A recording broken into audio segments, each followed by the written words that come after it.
Hi, this is Brian McLaren, and I'm talking with my friend Peter Rollins, who's just an author who a lot of us love. I am a huge fan of his books, How Not to Speak of God and Fidelity of Betrayal. Peter, tell us a little bit about what you're working on now. What can we look forward to? Yeah, well, I've got a book coming out in April called The Orthodox Heretic and Other Impossible Tales, and a book that I'm currently working on, so I'll tell you a little bit about them. The Orthodox Heretic is a book of 33 parables that I've written and 33 commentaries on the parables. Basically, it came out of a sense in which people were excited about what I was writing, but some people said it was quite difficult at times, and I wanted to find a way of making my work more accessible without dumbing down. And parables seem like the perfect answer, because a parable can be read at a deep level by somebody who's done a lot of reflection on faith and has a lot of life experience, or it can actually be read by someone who's coming to it for the first time, and it can equally transform both. So this is what I'm trying to do with the Orthodox Heretic. That's great. So it'll be 33 parables. Yep. Now, tell me, the experience of writing these parables, has it changed the way that you read the parables in the Gospels, or has it affected you in any way as a reader of parables now? Absolutely. I mean, for me, parables are such an important part of the Christian tradition, and I'm surprised that more people aren't writing them. What I love about a parable is it's not primarily there to speak to your head. It's there to speak to your heart, and it's there to transform your actions. The parables at their best, they challenge you in what you're thinking. They help you see the world in a different way, and hopefully they also help you act in a different way. So by writing these parables, I was able to personally explore my own faith and my own life and challenge myself. So it's been a very, very powerful experience. I began writing parables simply as a way of trying to communicate difficult theological ideas in a simple way.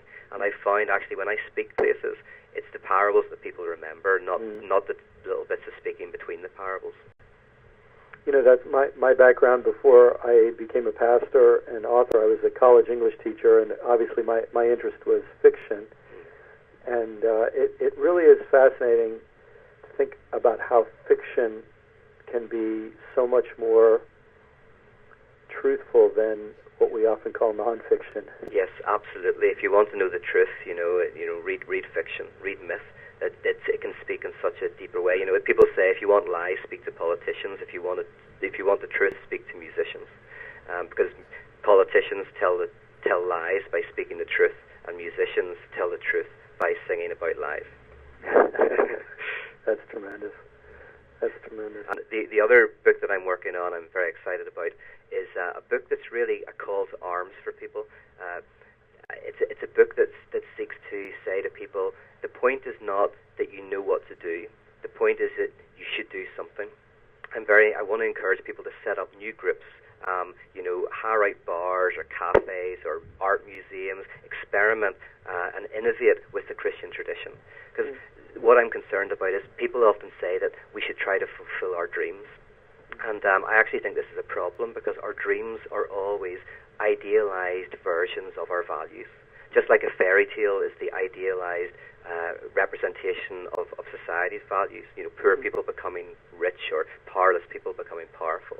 And for me, the point is not to fulfill your dreams, but to put yourself in a place where you can dream new dreams, where you can experiment and not really know what you're doing. So sometimes if someone comes to me with an idea, and I ask them, could you write that idea down? Could you give me like a 3-page document describing what you want to do? If they say yes, then I'm very skeptical.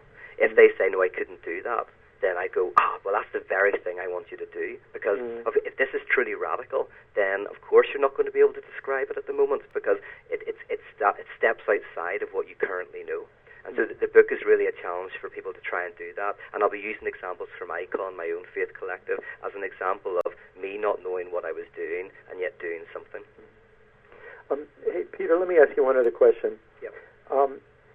I think you would agree with me that our mutual friend, Phyllis Tickle, has done us all a great service with this book that she wrote, The Great Emergence. I think she's taken a lot of these crazy dreams and crazy experiments that a lot of us have been involved with, and she's put them in a broader perspective. I know I had this sense after I read her book, like, oh, so that's what's going on. Yes. What do you think? There's this part of what we're doing that it involves deconstruction. That's the Omega course you talked about. Mm-hmm. But then there's this process of something new, yes, actually taking shape. Do you have any thoughts about that? Well, yeah, I totally agree.